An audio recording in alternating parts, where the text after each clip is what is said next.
Jadi karena ini tuh biasanya bagian dari pemeriksaan fisik, nggak perlu kalian perkenalkan diri dulu ya.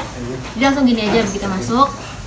Pertama-tama saya akan menanyakan HPHT ibu pasien. Kemudian yang kedua, saya akan menanyakan bagaimanakah riwayat prenatal care atau kontrol kehamilan pada ibu, apakah pernah dilakukan USG selama hamil. Kemudian saya akan melakukan pemeriksaan New Ballard Score yang terdiri dari dua, yaitu yang pertama penilaian neuromuskular dan yang kedua adalah penilaian dari maturitas fisik ya. Dari penilaian neuromuskular, yang pertama saya akan melihat posturnya, apakah ekstremitasnya berada dalam kondisi yang ekstensi, yang artinya sangat prematur, atau fleksi, yang artinya dia sudah mulai matur. Nanti kan dikasih yang kayak gini nih. Jadi nilai nilai 0 apabila dia ekstensi atau sangat prematur, nilai 4 apabila dia fleksi atau matur.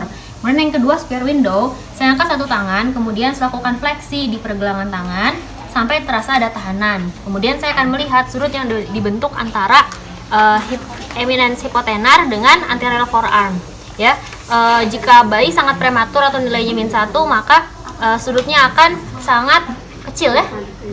Nah, sangat besar. Jika dia matur, maka dia akan 0 derajat. Kemudian yang ketiga, arm recoil. Pada pemeriksaan ini saya akan melipat kedua tangan selama 5 detik, kemudian saya ekstensikan dan saya lepas. Saya akan melihat apakah bayi jika sangat prematur dia akan tetap ekstensi, sedangkan jika dia matur dia akan kembali fleksi. Kemudian yang keempat, popliteal angle. Dengan satu tangan saya akan mengangkat paha, kemudian saya tahan, tangan satunya lagi akan mengekstensikan kaki. Kemudian saya akan melihat berapakah sudut yang dibentuk, yaitu antara paha dengan betis. Ini adalah sudut popliteal. Semakin prematur maka sudutnya semakin besar, semakin matur maka kurang dari 90 derajat. Kemudian scarf sign. Bayi tetap dalam posisi supine, kemudian pelvisnya di bawah. Saya akan menyelempangkan tangan ke sisi yang berseberangan, kemudian saya akan melihat sikunya ini maksimal sampai di mana. Jika sangat prematur, maka dia akan mampu mencapai bahu yang sisi seberangnya. Jika tidak, maka dia tidak akan bisa melebihi garis aksilari ya. Kemudian untuk heel to ear, yang akan saya lakukan adalah saya akan mengangkat kaki, yaitu tumit, dan berusaha mencapai telinga. Jika dia sangat prematur, maka dia akan bisa mencapai ear atau telinga. Jika tidak, maka tidak akan bisa. Kemudian untuk yang kedua, yaitu pemeriksaan maturitas fisik. Yang pertama saya lihat adalah tekstur kulit. Saya akan menilai diantaranya, jika dia prematur dia akan tampak lengket, merah, venanya terlihat. Kemudian jika dia mulai matur, maka dia akan mulai tebal, vena tidak kelihatan, kemudian pecah-pecah atau keriput. Yang kedua, lanugo, yaitu rambut-rambut halus. Saya akan melihat apabila dia prematur maka masih akan banyak lanugonya, sedangkan jika dia sudah matur maka tidak akan ada atau mulai menipis ya. Yang ketiga, plantar surface, itu saya melihat permukaan plantarnya, crease-nya, lipatan-lipatannya. Jika dia prematur maka tidak akan ada, atau masih di anterior, atau apakah 2/3 ataukah penuh sampai bawah yang menandakan dia bayi matur. Kemudian untuk breast-nya saya akan melihat apakah breast-nya terlihat. Kemudian jika memang sudah muncul, sudah ada, saya lihat areolanya. Kemudian saya perhatikan juga berapa ukuran badnya.